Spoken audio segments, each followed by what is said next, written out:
my name is Christine Barkley. I am one of the career coaches on campus. I work with students and alumni interested in joining the STEM and healthcare industries. I want to thank our amazing on-campus partners for joining us today for our session titled Awesome Opportunities on Campus with our very own Tina Cooper, Lizette Alvarado, and Mike Pastela. We're going to go ahead and kick off this session that's sponsored by the President's Office, Career Services, and the Alumni Association. Today, I'll be acting as the Zoom host, and we'll be taking care of logistics on the back end with the chat function and polls if we choose to use them. And now I'd like to introduce Helena Buttons, who will be acting as our student host for tonight's session. Hello, everyone. Thank you for joining us today. My name is Helena Buttons, and I'm a senior communication and English double major with a business minor, and my pronouns are she, they. I have previously worked as a peer navigator for career services and a sex educator intern in the Dean of Students office. I currently manage SHOP, our on-campus food pantry, and in a few weeks, I will be beginning my spring internship with the Chief of Staff, Christy Eck. Upon graduating in May, I hope to work in nonprofit management or higher education. Before we get started with the panel, I'd like to address a few housekeeping items.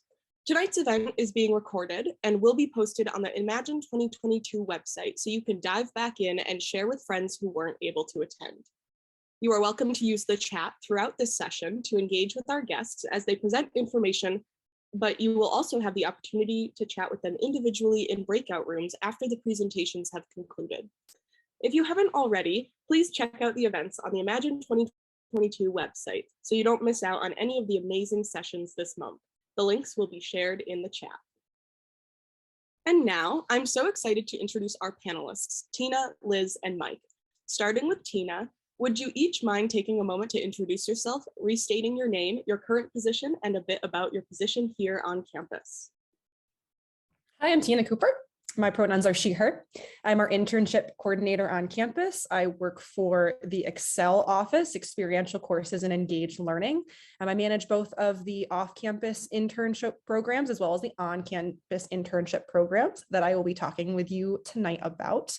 A lot about my role, and pretty much all of my role, is internship programs on a daily basis. I am an alumna of 2015 at SUNY Oswego. Good afternoon. My name is Lizette Alvarado. I work at the Office of International Education and Programs. I coordinate programs for CAPA, the Global Education Network, as well as programs to Latin America. I love my job, and that is to see you, the student, go overseas and have some great world experiences. And I'm looking forward to the day when Lizette gets to send me too, in regards to travel. I know as we host her in our leadership course in the fall, that's something I always share with her. My name is Mike Pastela, pronouns he, him, and I work in student involvement in The Point, which is part of campus life. And I have the amazing opportunity to work with our student organizations and their student leaders and be the administrator to Laker Life and help with lots of programming and activities and wonderful things that happen on campus.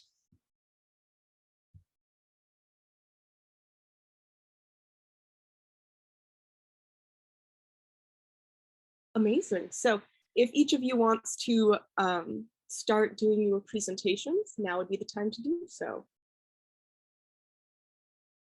I don't know who's going first. All right, then well, on the list I was first, but I'm happy to step back if someone else would like to go first. Okay, I'm getting the thumbs up from Helena there.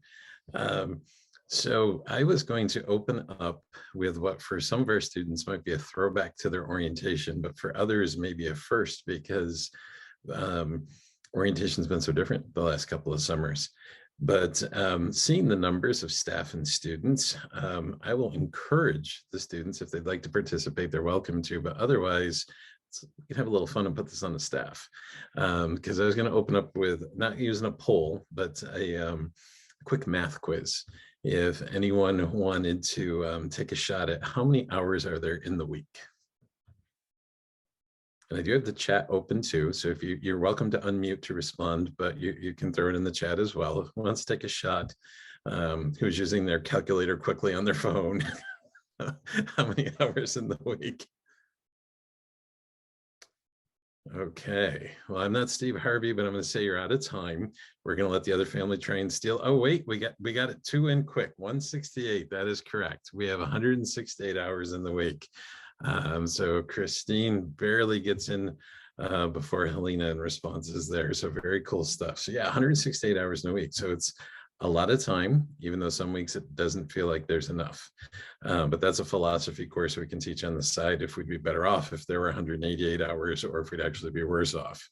So how many hours a week do students spend in class normally per week?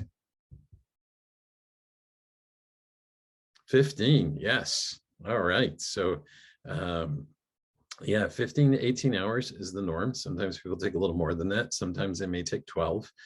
So it may range 12 to 18, but 15 is a solid core that way. Now, this is always fun to ask at orientation, especially when guests are there. So there might be family there as well. How many hours a week does the average student study? You don't have the pressure of your guests or family here. I got an 8. Okay, I got a 10, got a 15. So there's an old, we got a 2. Is that a 2 from Tina? And that's why I didn't take Calc 3. There's an old saying of 3 hours out of class for every hour in class, which would be 45 to 15. Now, modern technology and research has kind of changed that. So where now there's a lot of thought of 2 hours maybe out of class for every hour in, which would be 30. So depending on your major, depending on how quickly you read, that could affect a lot of those things. And now, about how many hours a week do you spend sleeping on average per week? In some ways, this would really be fun to see from the staff too. Yes, I bet I know why. At least 4, at least 4 per week. Okay, that's wow. 49. Okay. So there's an old saying of 8 hours of work, play, and sleep a day. That would give us 56. I would say my number is probably closer to 42. Or when Badger wants to go play in the snow in the middle of the night and says, it's 3:30, you've slept enough, human. Sometimes that means I have to get up a little earlier that way too. Or we may have little humans that get us up throughout the night as well in different families and depending where you are in life. So yeah, it's something to think about. 40 to 60 hours of sleep. Key thing is breaking that up to keep it healthy. But the reason I run us through that is we started with 168. We looked at all those numbers. On average, how many hours a week does that then give you for involvement? On average for the week.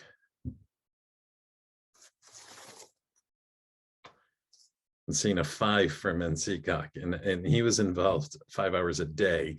I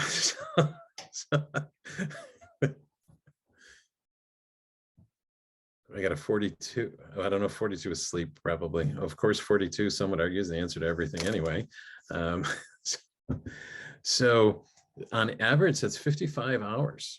So if you think that 40 hours is a standard work week, that's more than a standard work week. So even if you have a work study job or you're doing something on campus, you're interning for 10, 15, 20 hours a week, that still gives you a ton of time to be involved in doing a lot of things beyond the classroom, beyond work, beyond your academic commitments that way.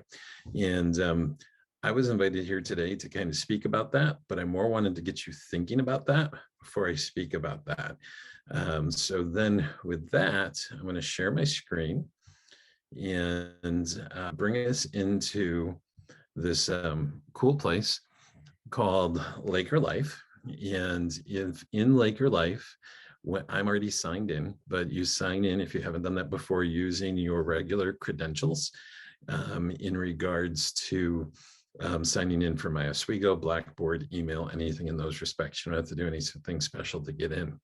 There's a really cool and robust search engine here. So if you wanted to look for a club, say I'm a geology major, I'm just getting in the letters GE and it's already bringing things up that way. So it's showing me geology club that way. So that's, if you're new to this, a great way to check on things. It will show you groups that you're a part of, up to 10 memberships. So you're seeing what I'm a member of here for a variety of reasons in a variety of clubs that way. And then you get to see events. And if anyone attending today happens to be, this is gratuitous plug time. This is like product placement in your favorite movie.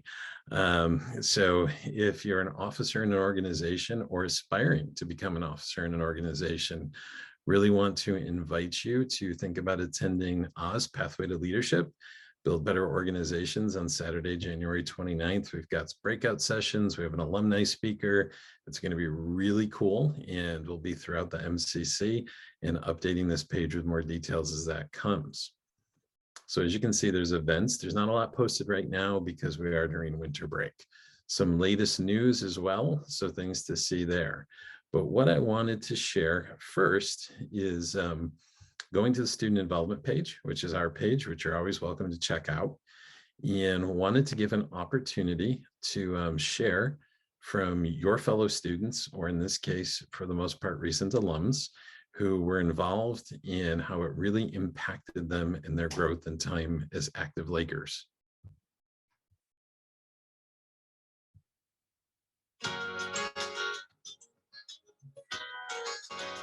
Joining different clubs and organizations, starting particularly as a first-year student, was really important because it broadened my horizons a lot, but it also introduced me to a lot of people that I probably would not have ran in the same circles as if I hadn't joined them.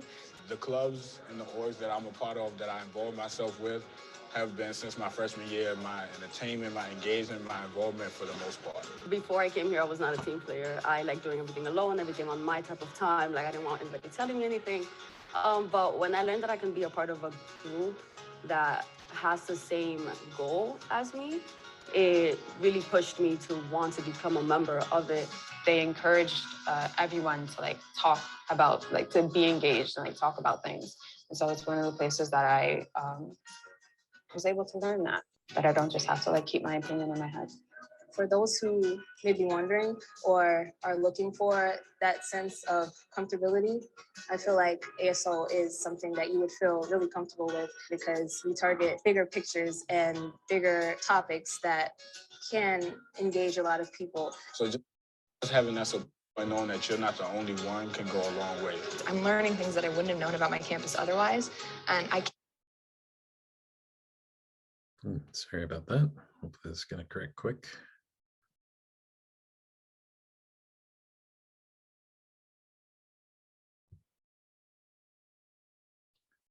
Wonder if I shrink it, if that'll matter.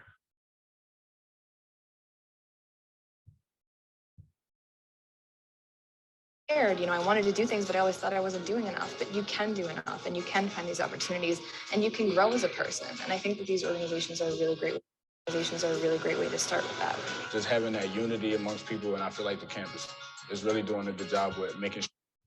I'm going to apologize for a moment, as we are not in the same place in regards to where the video was and where our voices were as it restarted. Doing a good job with making sure everyone feels involved, everyone gets a place to feel themselves. It's making memories for people on campus, because that's what organizations have meant to me. And being the programming board, I think that's kind of what we're comfortable enough with myself and my culture that I can share with other people.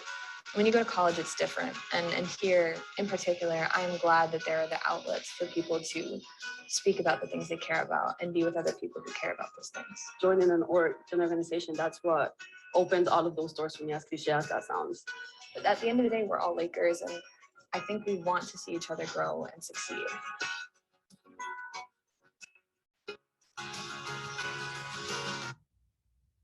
All right, so I apologize for some of the technical difficulties with that. However, you all have access to Laker Life, so you're certainly welcome to come in and visit the student involvement page and watch that video from the start. And in the event some of you are, again, are officers or aspiring officers, I would encourage you to also view our YouTube page and to follow us in IG and Instagram, because we have a lot coming out that way as well. And if you ever need to contact me, you can visit right here, or for that matter, any officer in Laker Life. So if you're interested in who happens to be the vice president of Women's Center. You could go there, click on that person, and it'll show you their email, so you can contact them as well. And then a lot of documents for our officers of organizations who might be with us today. Some things to check on there too. So in addition to our organizations in campus life, one of the major programs that comes out of our area is the Alana Student Leadership Conference. And I wanted to take some time to share about Alana. The core of Alana happens in the fall, normally late September, where we have what I'm a big sports fan, so I often say it's kind of like our kickoff to DEI programming for the year. And really fortunate that we get to work with Maggie Rivera and her student team and the officers of many student organizations that help bring Alana to life each year. So I encourage you to check out the Alana page as well. And I wanted to use this to give you an opportunity to always check out past events too. So one of the cool things you can see is, so obviously Alana already happened for this year, but some of the cool programs we're hosting Saul Flores and Claudia Hernandez, who is the author of Knitting the Fog, which was the Oswego Reading Initiative book for this year. But then some additional programming that took place after that, where we were able to host Justin Jones Fosu, and he's doing a follow-up in the spring in regards to his Inclusive Mindset book. And then a program that I did following up from Justin in regards to building community within your organization. So a lot of cool things with Alana that way as well. And additionally, we have a robust Greek community on campus, and that is a big part of what we do in the Point and with student involvement. And want to encourage you, if you're a new student, or if you're a first semester, or if you're a first year student, my apologies, in the spring semester, you have the first opportunity to affiliate with fraternities and sororities on campus. So that is something you could check out with Russian recruitment as that opens up shortly after we come back to campus that way. So some things to check out that way too. So a lot to see and do in our main office of campus life. I'll stop my share now. We also have the opportunity for you to get support and help in Verano Campus Center out of the main office. And they're there to support you with your events, your programming, your activities, your reservations, all that tabling that you see in the concourse. And then the ice rink, the skate rental operation and rink is under the Campus Life umbrella as well. And encourage you to check out some of that open skates, or try and skate for the first time, or for the 400th time if you're a seasoned skater that way too. So with that, that's a quick wrap. I'll have a breakout room if you'd like to learn more, but I want to hand off the baton to whoever is the next amazing presenter.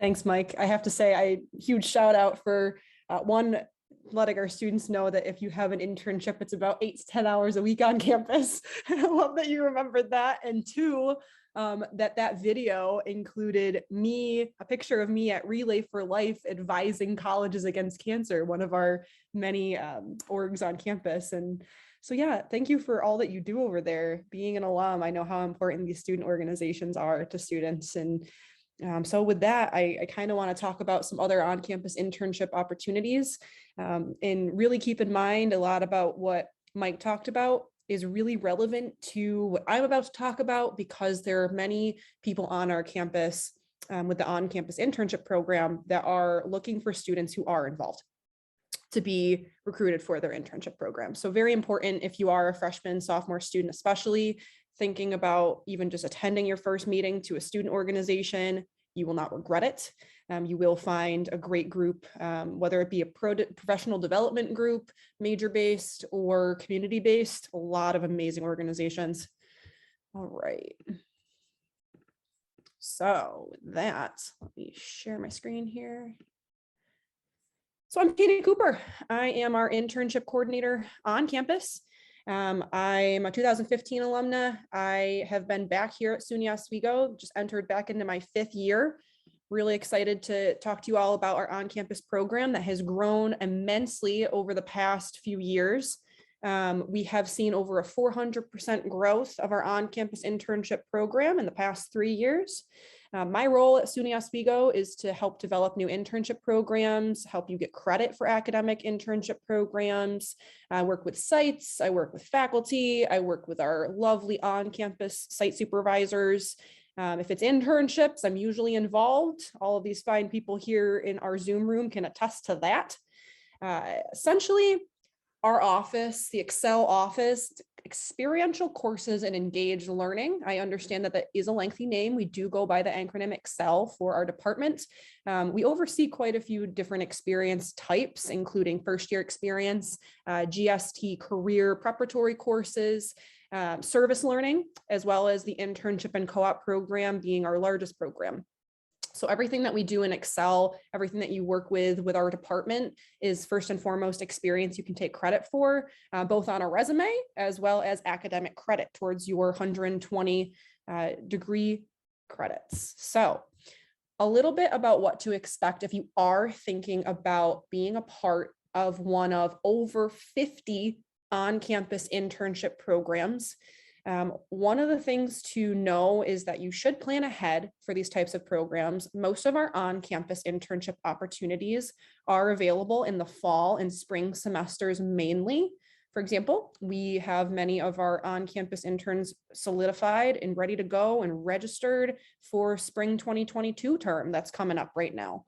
About midterm of spring 2022, you'll see a lot of our on-campus site supervisors begin to recruit for any openings for even fall 2022. Some of our sites on campus, our departments do offer summer internships. It is very dependent on the department. We do see some that are paid internships as well as unpaid internships. Many of our paid internships are offered year-round during that summer term. We have a lot of opportunity in multiple industries across the campus. Most students, depending on their major, can find something no matter what your major is. A lot of our internships on campus are about 8 to 10 hours a week, which leads to a 3-credit internship, upper division credit towards your degree program.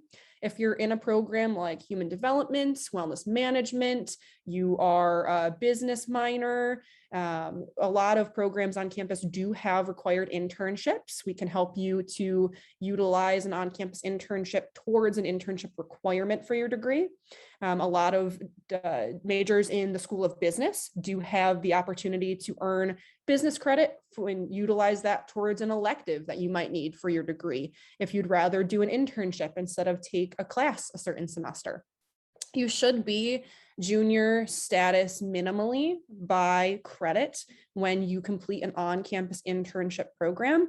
We do have a few programs on campus that are volunteer programs for freshman, sophomore, and a different type of opportunity junior, senior year. So there are different areas that you can volunteer for an organization and then later on apply for one of their junior or senior status internships.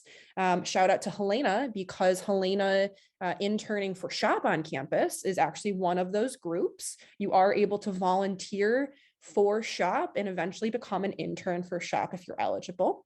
Our on-campus people do look for a minimum of a 2.5 GPA when they're recruiting interns. If you do happen to be a human development major, you can actually intern with a 2.0 GPA. So just some things to consider as you are planning out your time at SUNY Oswego. On-campus internships are a really great inlet to external internships. They're great if you didn't come to campus with a car and you want to do something on your campus first, or just because of transportation needs. Like I said before, we do have over 50 programs on our campus for you to be doing this. So it's not as though it's are they competitive? Absolutely. You still need to interview, you still need to apply. But we see many students during the pandemic, at the initial semester of the pandemic, our on-campus internship program accounted for over 50% of our internships during the fall 2020 semester, which is a lot of internships. And because of these people on your campus who care about working on this campus, care about you as a student, care about your development because they have chosen to work on your college campus. They're flexible with your time needs.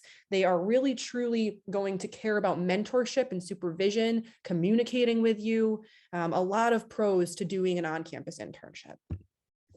These are just some of the internships that we have of those over 50 that I've mentioned before.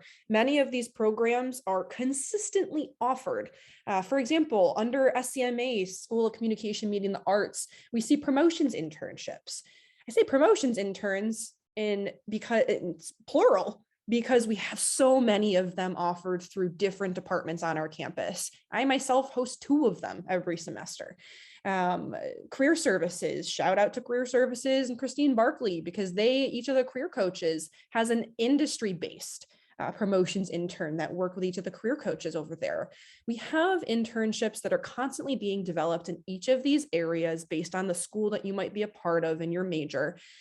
Keep in mind, just because you have a specific major, maybe you're thinking about changing your career path. You want to try an internship that you know you can do, you know you have the skills for, but it doesn't line up with your major. You can actually, a lot of these internship programs don't require you to be a specific major. I was a biochemistry student. I went and I did an opportunity with career services as a part-time job, and I ended up learning that I really love higher education, and look where I ended up. So it's really important. We do see a lot of these internships being very skills-based, and you'll notice when you apply to them, they'll actually require a certain mindset and skill ability, but they're very open to a number of majors or related career interest. So yeah, take a screenshot for yourself if you are with us today or watching this, just because these are very common internships you'll see on campus. If you do not already have a Handshake account, it's really important to have a Handshake account. All of our on-campus internships live in this space for applying to them. All of our on-campus internship supervisors, as well as work study supervisors and student assistant job supervisors, post things in Handshake now, as well as all of our external internship opportunities. So if you haven't set this up, again, use this QR code, make sure you set that up for yourself. Our on-campus Internship Expo is coming this spring. It is an event that we'll be having every fall and every spring. This spring Expo will be recruiting for summer and fall 2022 interns. All of our on-campus departments that host interns on campus will be invited to come and talk and meet with you. We will also have a session and panel after 5 p.m. from 5 to 5:30 in MCC 132. So plan for this event if you are looking, even if you're a freshman or a sophomore. I'm telling you right now, you want to start a relationship and get supervisors to know about you now. So it's not a problem at all if you're a freshman and you're not eligible to start an internship yet. We can really work with you to just get your name out there, put a face to name with some of these supervisors. If you do have questions at any point, happy to connect with you. Follow me on Tina Talks Internships. That's where I do post a lot of updates and anything that is coming up with a deadline. I try to post a lot about photos of our on-campus internship programs when their applications open. Most of our on-campus departments do have Instagram accounts that I can repost on this page. You can email me directly, connect with me on LinkedIn, make an appointment anytime you want. I'm here year round. Thank you. And with that, I believe, Lizette, you are next. All right, Lizette, I'm going to get you situated with your presentation. Excellent. Thank you so much, Tina and Mike, for your great presentations today. Again, my name is Lizette Alvarado, and I work here at the Office of International Education and Programs located at 100 Sheldon Hall. I've been working in the office for a little bit over 20 years, believe it or not. I love the work that I do. Essentially, my job is to promote, recruit, and do everything in my power to prepare students to study abroad. And I take a holistic approach in how I do that. The most important part of my job is that I care about you, the student. And I enjoy what I do. I tell people all the time that no matter what's going on in the background, the key to why I love my job is because I like working with you, the student, in preparing you, in guiding you, about housing, living overseas, preparing you culturally and socially, sometimes even mentally and psychologically to go and take the steps to have this overseas experience. So the Office of International Education is located at 100 Shenton Hall. Apart from students studying abroad, they can also complete an internship. So at SUNY Oswego, we have over 400 students study abroad in an academic year. There's been times where the numbers have been much higher than that. We offer in any given academic year between 80 to 100 programs. The other 20 programs usually come from faculty-led programs offerings. Sometimes we offer 15 to 20 faculty-led programs in any academic given year. We have programs in about 30 countries of the world, in 6 out of 7 continents. The only continent we do not have study abroad at currently is in Antarctica. As a SUNY student though, if you were interested in doing a program in Antarctica, SUNY Brockport does have a program there. And again, as a SUNY student, you can study abroad across any of the SUNY campuses and have all your credits transferred back to your own home campus. Nearly 20% of SUNY Oswego students study abroad. That's about 1 in 5 students. We are very proud about that statistic. We offer faculty-led programs. Those faculty-led programs could take place during academic years, quarter course 2, 3, or 4. We offer summer programs, semester programs, as well as academic year program. And you were able to complete a student teaching program overseas. You could complete part of your practicum abroad. And of course, you could do either a 3 or 6 credit internship in many of our programs.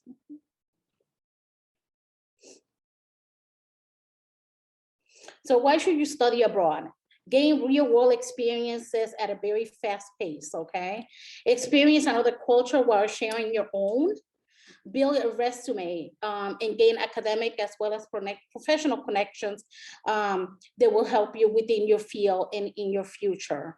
Of course, you have the opportunity to learn a second language if you choose to.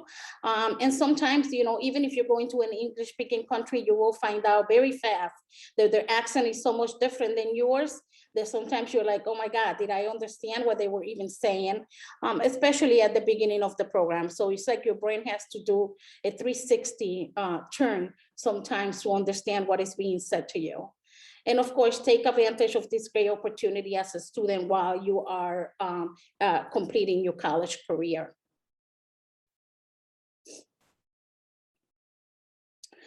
Planning your experience, it is never too early to start. You have a program, we have programs for every major. We have programs for every single major out there. Coursework in English as well as other languages that is of your choosing. And again, all the credits that you take overseas will count towards your degree at SUNY Oswego. So where do I start? Of course, visit the Office of International Education website at oswego.edu/international. Talk to your academic advisor, as well as talk to your program coordinator at the Office of International Education and Programs. We will definitely send you to talk to a financial aid advisor, and you're able to complete your application right online. Throughout every single one of these steps, you will have your program coordinator at the Office of International Education and Programs assist you. And lastly, your office again is located at 100 Sheldon Hall. You could visit our website, and you could also visit us on our Instagram page at Oswego Abroad. Thank you.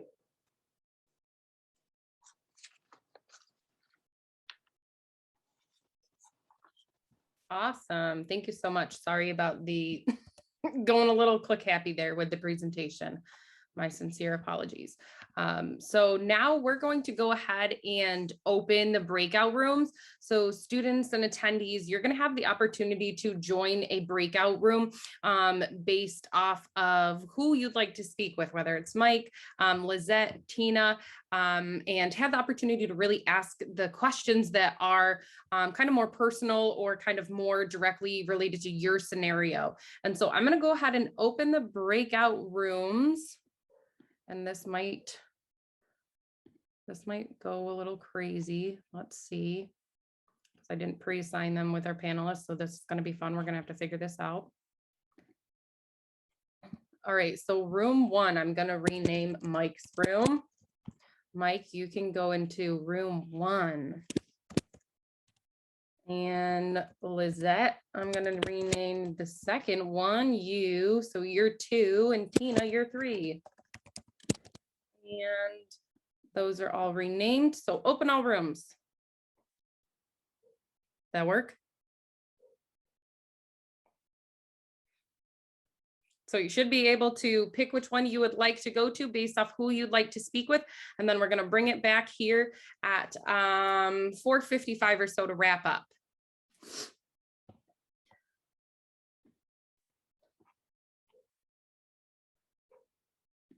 All right, Lizette, I'm going to put you in room 2, okay? You seem really good to join. Okay. Perfect. And then Helena, feel free to hang out. Jeremiah, would you like to go to a certain room? Starting again, figured me sitting there talking with Helena about life didn't need to be recorded for everyone to view on the YouTube channel moving forward. I'm going to hand it over to Helena to wrap us up. All righty.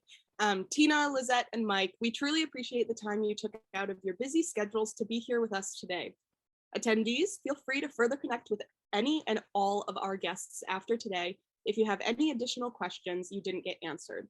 Prior to logging off for the evening, don't forget to complete our post-session feedback survey via the Google form link in the chat.